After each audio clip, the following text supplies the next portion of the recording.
왜 어떤 분은 채소를 꾸준히 챙겨 드시는데도 혈관이 막힐까요? 왜 분명 건강식만 드셨는데도 갑자기 손에 힘이 빠지고 말이 어눌해지는 일이 생길까요? 왜 나이가 들수록 음식이 점점 더 짜지는 것 같은데 본인은 그걸 잘 느끼지 못할까요? 이 질문들 단순한 노화라고 넘기기에는 너무 위험한 신호일 수 있습니다. 저는 27년간 노년기 미각 변화와 뇌혈관 건강을 연구해온 박사 최도윤입니다. 오늘은 많은 분들이 놓치고 있는 아주 중요한 한 가지를 말씀드리겠습니다. 채소가 문제가 아니라 채소를 먹는 방식이 문제일 수 있다는 사실입니다. 혹시 여러분도 건강을 위해 매일 채소를 챙겨 드시면서도 왜 자꾸 피곤하고 머리가 맑지 않은지 궁금하셨던 적 있으신가요? 끝까지 들으시면 지금 식탁에서 무엇을 바꿔야 하는지 분명히 알게 되실 겁니다. 비슷한 경험 있으셨다면 댓글로 꼭 남겨주세요. 얼마 전 상담에서 만난 72세 김영수님 이야기를 들려드리겠습니다. 이분은 건강에 좋다는 이야기를 듣고 매일 식탁에 채소를 빠짐없이 올리셨습니다. 시금치도 드시고 양파도 챙기고 토마토도 꾸준히 드셨습니다. 그런데 어느 날 식사 중에 젓가락을 놓치고 말이 잠깐 어눌해지는 일이 생겼습니다. 다행히 금방 괜찮아져서 대수롭지 않게 넘기셨는데 그 이후로도 비슷한 일이 반복됐습니다. 문제는 채소가 아니었습니다. 채소를 드실 때마다 짠 간장, 쌈장, 장아찌 양념이 함께 들어가고 있었던 겁니다. 그리고 토마토는 매일 아침 공복에 차갑게 갈아서 드시고 계셨습니다. 몸에 좋다고 믿었던 습관이 오히려 혈관과 위장을 동시에 힘들게 만들고 있었던 겁니다. 이분은 식습관을 조금만 바꾼 뒤 증상이 눈에 띄게 줄어들었습니다. 오늘 이 영상에서 말씀드릴 내용은 여러분의 혈관 관리 방식을 완전히 바꿀 수 있는 중요한 지혜입니다. 이 이야기를 끝까지 듣고 실천하셔야만 진정한 변화를 경험할 수 있습니다. 혹시 아직 구독과 좋아요를 누르지 않으셨다면 지금 바로 눌러주세요. 이 채널은 여러분의 건강한 노년을 응원합니다. 끝까지 보시면 왜 지금 당장 여러분의 작은 습관을 바꿔야 하는지 분명하게 깨닫게 되실 겁니다. 이렇게 작은 변화만으로도 달라질 수 있습니다. 그래서 이제는 우리 식탁에서 뇌혈관을 위협하는 요소들을 하나씩 짚어보겠습니다. 많은 분들이 채소만 챙기면 혈관은 괜찮다고 생각하시는데요. 사실 채소보다 더 중요한 게 바로 어떻게 먹느냐입니다. 먼저 가장 많이 하시는 실수가 짠 양념과 함께 채소를 드시는 겁니다. 상추쌈 드실 때 쌈장 듬뿍 찍어 드시죠. 배추김치 국물까지 드시는 분들도 많으시고요. 한국질병관리청 자료를 보면 나트륨 과다 섭취는 혈압 상승과 직접 관련이 있다고 나옵니다. 제가 만난 68세 박민수 님도 매일 채소를 드셨지만 쌈장을 빠짐없이 함께 드셨어요. 혈압이 계속 높아지는 이유를 모르셨는데 알고 보니 쌈장 때문이었습니다. 그래서 채소는 가능한 한 싱겁게 조리하거나 양념을 절반으로 줄이는 게 좋습니다. 국물까지 모두 드시는 습관은 반드시 줄여야 해요. 여러분은 채소 드실 때 양념을 얼마나 찍어 드시나요? 한번 생각해 보시면 좋을 것 같습니다. 그 다음으로 조심하셔야 할 게 생으로 과하게 먹는 습관입니다. 젊을 때는 생채소를 아무리 많이 먹어도 괜찮았는데 나이 들면 소화력이 떨어지거든요. 특히 생채소를 갈아서 주스로 만들어 드시는 분들 많으신데 이게 생각보다 위장에 부담을 줍니다. 대한영양학회에서도 노년기에는 부드러운 조리가 필요하다고 강조하고 있어요. 65세 이정호님은 매일 아침 생채소를 갈아 드시다가 속이 계속 불편하셨습니다. 나중에 살짝 데쳐서 드시니까 소화도 잘 되고 영양 흡수도 더 좋아졌어요. 채소는 1분에서 2분 정도만 살짝 데치거나 익혀서 부드럽게 섭취하시는 게 좋습니다. 과도한 생식은 오히려 흡수를 방해할 수 있거든요. 혹시 채소를 생으로만 드시는 분 계신가요? 한번 조리 방법을 바꿔보시는 것도 좋겠습니다. 세 번째로 많은 분들이 하시는 게 바로 짠 장아찌를 자주 드시는 겁니다. 양파 장아찌, 마늘 장아찌, 깻잎 장아찌 이런 거 좋아하시죠? 저도 맛있어서 이해는 가는데 장아찌는 나트륨 함량이 정말 높습니다. 세계보건기구에서는 하루 나트륨 섭취를 2000mg 이하로 제한하라고 권고하는데 장아찌 몇 조각만 드셔도 이 기준을 쉽게 넘어갑니다. 70세 김성호님은 양파 장아찌를 매일 반찬으로 드시다가 혈압이 계속 올라갔어요. 장아찌를 끊고 생양파나 볶음으로 바꾸시니까 혈압이 안정됐습니다. 장아찌 섭취 횟수를 일주일에 한두 번 정도로 줄이시고 가능하면 생으로 드시거나 가볍게 조리해서 드시는 게 훨씬 안전합니다. 간장 양념은 특히 주의하셔야 해요. 식탁에 장아찌 자주 올라오시나요? 한번 점검해 보시길 권합니다. 네 번째는 차가운 음식을 습관적으로 드시는 겁니다. 특히 아침에 공복 상태에서 차가운 토마토 주스나 냉장고에서 꺼낸 과일을 바로 드시는 분들 많으세요. 젊을 때는 괜찮았는데 나이 들면 위장이 차가운 자극에 약해집니다. 소화기 관련 연구에서도 노년기에는 위장 기능이 현저히 떨어진다는 게 확인됐어요. 70세 최영자님은 매일 아침 공복에 찬 토마토 주스를 드셨는데 속이 계속 불편하고 소화가 안 됐습니다. 토마토를 따뜻하게 익혀서 국으로 드시니까 소화도 잘 되고 몸도 편해졌다고 하세요. 찬 음식보다는 따뜻하게 조리해서 섭취하시는 게 좋습니다. 특히 공복에 찬 음식은 피하셔야 해요. 아침에 차가운 음식 드시는 습관 있으신가요? 한번 바꿔보시면 몸이 달라지는 걸 느끼실 겁니다. 다섯 번째는 특정 음식만 과신하는 습관입니다. 토마토가 좋다고 하면 토마토만 드시고 양파가 좋다고 하면 양파만 집중적으로 드시는 분들 계세요. 한 가지 음식에만 집중하면 영양 불균형이 생깁니다. 연구에서도 균형 잡힌 식단이 혈관 건강에 가장 중요하다고 나와 있어요.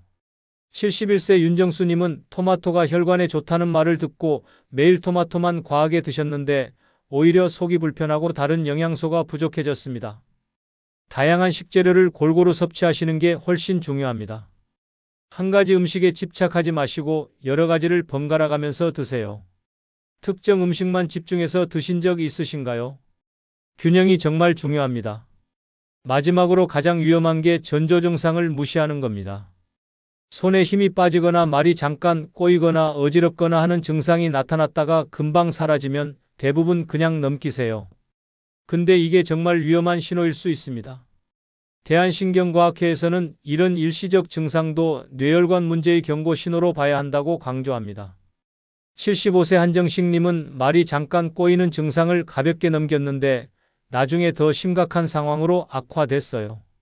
작은 변화라도 반드시 기록하고 주의하셔야 합니다. 증상을 가볍게 넘기지 마세요. 최근 몸에서 이상 신호 느끼신 적 있으신가요? 있으시다면 절대 무시하지 마시고 꼭 확인하시길 바랍니다.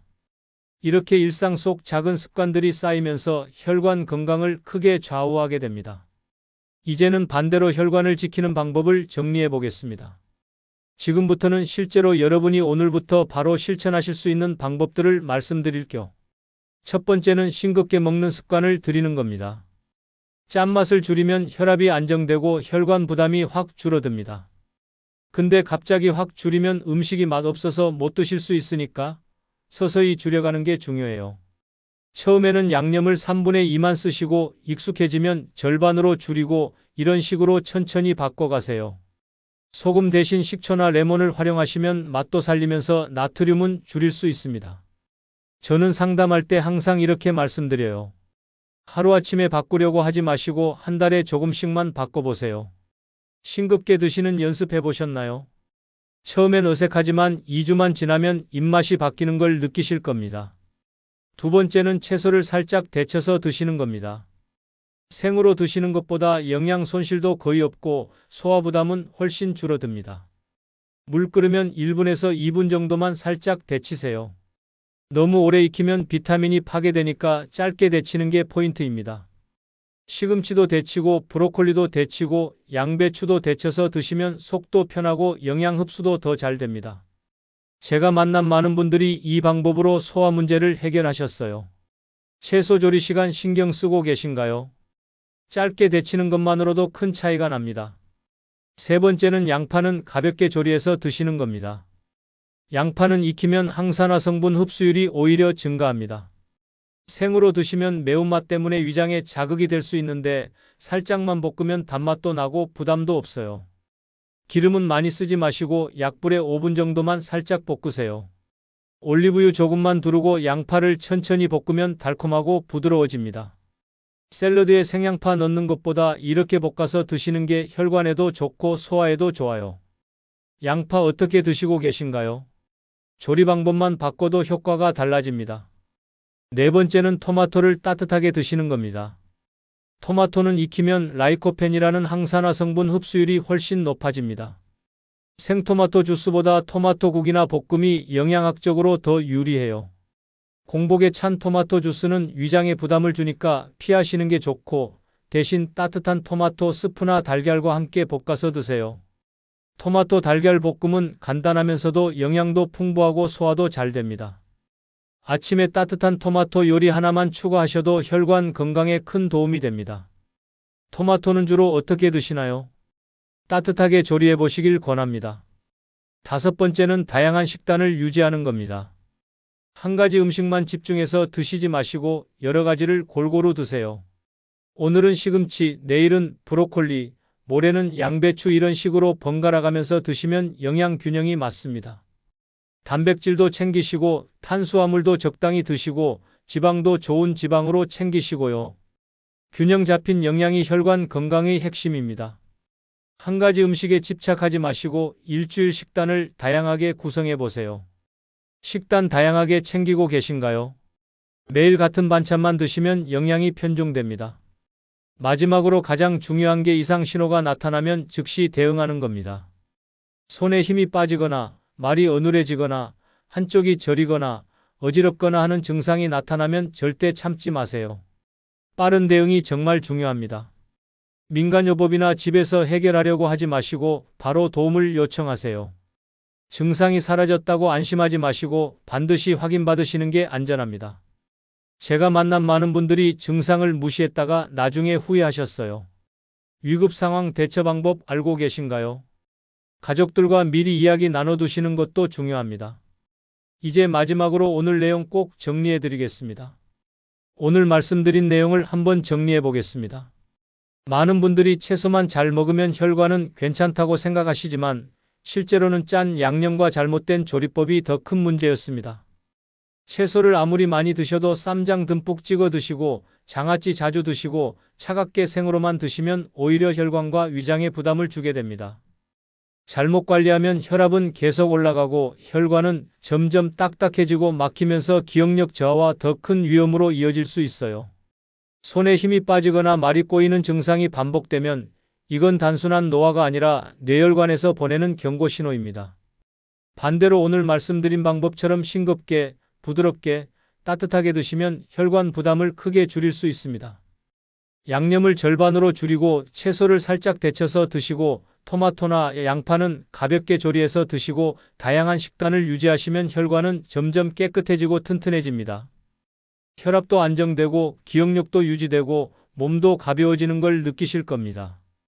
제가 27년간 현장에서 만난 수많은 분들이 이 작은 변화로 건강을 되찾으셨어요. 72세 김영수 님처럼 채소는 많이 드셨는데 방법이 잘못돼서 고생하신 분들, 지금이라도 바꾸시면 충분히 좋아지실 수 있습니다. 오늘 당장 실천하실 한 가지만 말씀드리겠습니다.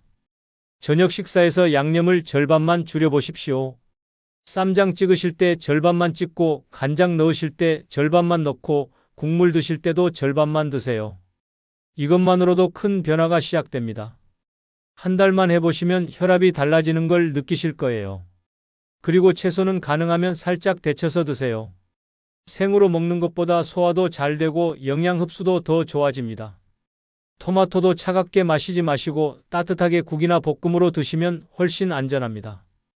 여러분의 작은 변화가 10년 후, 20년 후 혈관 건강을 완전히 바꿀 수 있습니다. 다음 시간에는 노년기 기억력을 지키는 식습관에 대해 더 자세히 말씀드리겠습니다.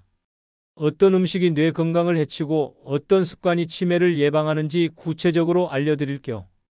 끝까지 함께 해주셔서 감사하고 오늘 내용이 도움이 되셨다면 여러분은 어떤 습관부터 바꾸실 건지 댓글로 꼭 남겨주세요. 양념 줄이기부터 시작하실 건지 채소 데치기부터 시작하실 건지 여러분의 실천 계획을 들려주시면 정말 큰 힘이 됩니다.